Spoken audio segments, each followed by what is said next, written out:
Sir, हम अपने भारत देश को अपने अखंड भारत के रूप में कब तक देख लेंगे?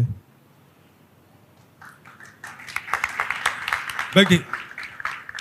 कब तक मैं नहीं बता सकता ना, वो ग्रह ज्योतिष वगैरह देखना पड़ेगा मुझे, उसका मैं जानवरों का डॉक्टर हूं। लेकिन यह बताता हूं कि आप अगर उसको करने जाएंगे तो आपके बूढ़े होने के पहले से आपको दिखेगा, क्योंकि अब परिस्थितियां ऐसी करवट ले रही। जो भारत से अलग हुए उनको लगता है कि वो गलती हो गई, हमको फिर से भारत होना चाहिए। लेकिन वो मानते हैं कि भारत होना यानी नक्शे की रेखाएं पोंछ डालना। ऐसा नहीं है, केवल उससे नहीं होगा।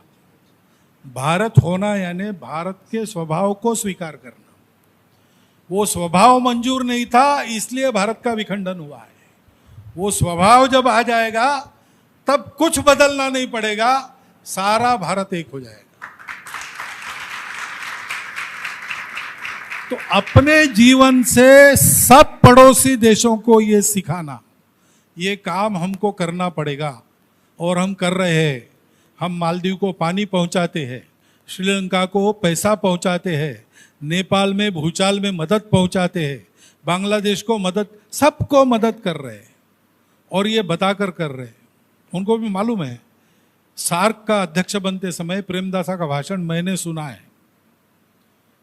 वो 1992 की बात है, 92-93 की। उन्होंने कहा कि दुनिया के बड़े देश छोटे देशों को निगलते हैं, इसलिए हमको सावधान रहकर हम सब लोगों को एक होना चाहिए।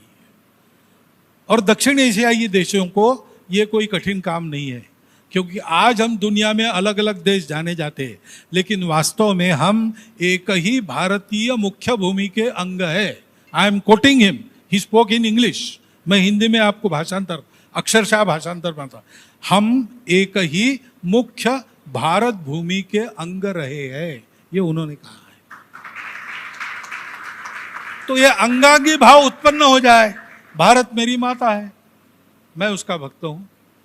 हमारे पूर्वज समान है ही, और हमारी वैल्यूज जिसके आधार पर संस्कृति बनती है वो सर्वत्र समान है। इसमें कहीं भी कोई मतभेद नहीं है। केवल स्वार्थ, कट्टरपन, अलगाव, ये छोड़ना पड़ेगा। ये छोड़ेंगे तो सत्य तो सबके सामने है। आंखें हमने मूंद ली है, हम आंखें खोलेंगे सबको पता चलेगा। आंखें खोलने के लिए प्रेम से आवाज देना, सेवा करना, ये करना पड़ेगा। वो हम करेंगे तो ये मैंने जैसा बताया आपके बूढ़े रिटायर होने के पहले आपको दिख जाएगा।